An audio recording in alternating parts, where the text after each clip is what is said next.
일상사 영혼. 시간을 멈춰 세울 수 없듯이 어느덧 7개월만 있으면 환갑이다. 꼬박 60년을 잘 버텨온 자신이 대견하다. 별의별 거친 일을 견디면서 궁지에 몰려 죽으려고 한 적도 한두 번이 아니었다. 그때마다 수행자의 길을 가라는 신호였던 것 같다. 그럼에도 삶에 매여서 40살이 훨씬 넘어서야 불경을 보고 연불도 외우고 선사들 어록도 보았다. 그 시절만큼 초발심하여 환희심이 깊었던 때는 없는 것 같다. 경전 한 구절 한 구절을 읽기가 아까울 정도였다. 매번 얼마 읽지 않았는데도 어느새 마지막 페이지를 읽고 있었다. 나는 겸손해졌으며 인류에게 이렇게 대단한 종교 철학이 있다는 사실에 놀랐다.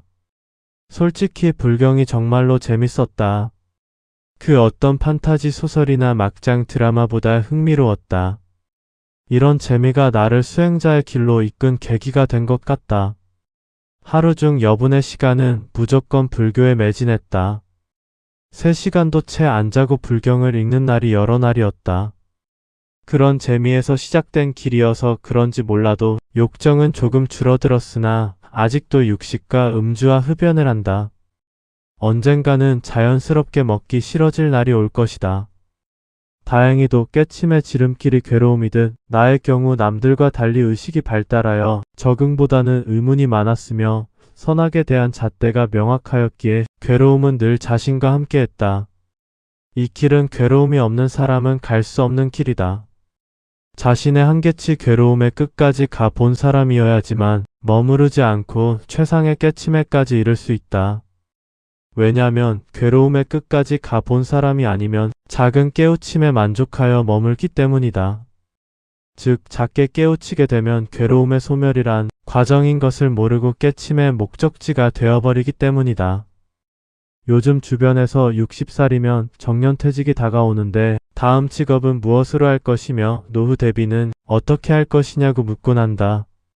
나를 잘 아는 어느 독자는 사주와 손금과 장명도 잘 보니까 퇴직하면 비대면 인터넷 사주 보는 곳에 등록하라고 권했다. 잡기 정도로 취급하던 것을 용돈벌이 수단으로 쓰라고 하니 나쁜 권고는 아니지만 당혹스럽기만 하다. 상대방의 감춰진 비밀을 풀어주고 알려서 더 나은 방향으로 알려주는 일은 공덕을 쌓는 일이지만 상대방의 운명에 관여하기 싫다는 생각이 많다. 아무튼 퇴직 후 직업 관련된 일은 그때 가서 생각해도 늦지 않다. 오늘 주제가 영혼에 관한 이야기인데 서론이 너무 길었다. 상대방의 사주를 봐주는 일은 인간의 운명적 공통점과 반복적 현상을 주역이나 명리학으로 풀이하는 것인데 영혼이 있음을 알아야 상대방의 운명을 정확히 볼 수 있다.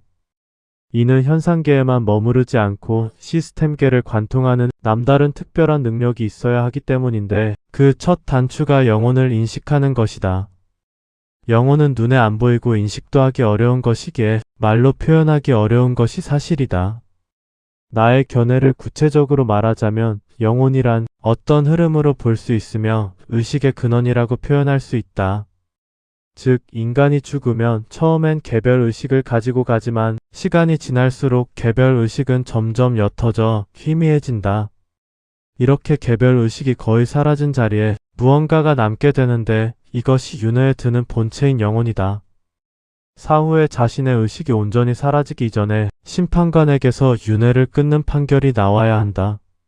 만약 준엄한 형상을 한 심판관의 회유와 협박에 이끌려 일단 윤회하기로 결정이 나게 되면 개별 의식은 점점 사라지고 의식은 바위와 같아져서 자신의 의식은 혼미하여 본체인 영혼으로 변하여 마침내 모든 기억을 잊어버리고 윤회에 들게 된다. 윤회하여 아이로 다시 태어나면 전생에 대한 기억은 모두 지워져 없지만 다시 들어온 그 정체를 영혼이라고 부른다. 영혼은 끝없이 윤회하며 탄생을 반복하지만 의식이 사라졌기에 전생에 대한 기억을 할 수 없다. 간혹 윤회 시스템이 오류를 일으키게 되면 전생의 기억이 덜 지워진 영혼 상태로 아이로 태어난다. 결국 자신의 의식 자체로 보면 윤회가 아닌 단절된 상태이지만 영사기의 필름이 영상을 끝없이 이어지게 만들듯이 영혼이 끝없이 남아서 인간의 윤회를 이어주는 것이다. 혹은 바다에 물거품이 있는 것을 자신의 의식이라 치면 물거품은 사라져도 바다 자체가 자신의 영혼이듯 지속하여 물거품이 일어나는 것과도 같다. 영혼은 영혼 자체가 중요한 것이 아니라 영혼은 윤회를 알 수 있게 하는 핵심 키워드다. 자신의 지난 과거의 의식이 모두 지워지고 영혼만 남았다면 그 자체로서 영혼은 큰 의미가 없지만 영혼이란 윤회의 본체이기에 중요하다. 전생의 기억이 지워진 순수 본체인 영혼. 결국 자신의 의식과 영혼은 하나이다. 자신의 의식이 사후의 심판을 거쳐 윤회가 확정되면 그 의식은 기억이 삭제되는 변성을 거치는데 이런 상태를 영혼이라고 하는 것이다. 그러면 그 영혼은 어디서 온 것인가 할 것이다. 그것은 당연히 태초의 본래의 무에서 온 것이다. 물질 세계 창조주도 그곳에서 왔으며 모든 영혼은 태초의 본래의 무에서 왔다. 그 태초의 본래의 무의 상태가 마치 윤회하려고 인간으로 태어나기 직전의 영혼의 상태와 비슷하다.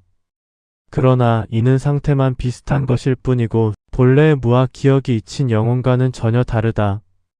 태초의 본래의 무에서는 윤회란 없다는 점이고 자의적이든 강제에 의해서든지 태초의 본래의 무에서 떨어져 나와서 물리적 세계에 들어오게 되면 의식이 생겼다가 사라지는 윤회의 순환에 갇힌다는 점이다. 나의 사상의 핵심은 이런 물리적 환영과도 같은 현상에서 의식과 영혼이 번갈아가며 순환하는 윤회를 멈추고 인과에 얽힌 견고한 현상계와 시스템계에서 벗어나 본래의 태초의 무로 돌아가자는 사상이다. 의식과 영혼은 상태만 다를 뿐이며 하나이다. 의식하면 의식의 상태이고 의식이 사라지면 영혼의 상태다. 일상사에서 이런 일이 끝없이 벌어지고 사후에도 끝이 없다. 이제는 모든 형태의 윤회가 멈추어야 한다.